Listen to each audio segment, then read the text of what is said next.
the appearance by Wayne LaPierre on Wolf Blitzer's The Situation Room earlier tonight. It's part of a package on the Thune-Vitter Amendment. Take a listen to this. It's only about a minute and a half long here.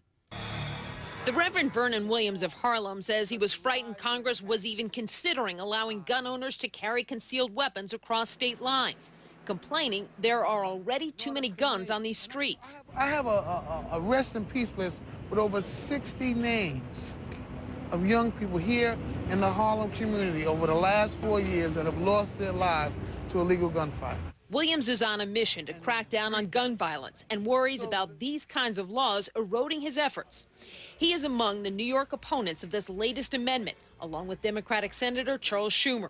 They argue that gun owners in states with looser permit restrictions would have been allowed to carry weapons into states with stricter ones, like New York. Our team won one for once.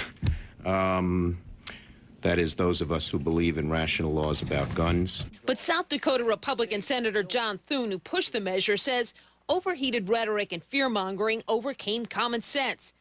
And the National Rifle Association says it's not conceding defeat, pointing out it was only 2 votes shy of passing. I consider this 58-vote majority in the Senate a positive step, and we'll be back to take it to 60. I promise you that.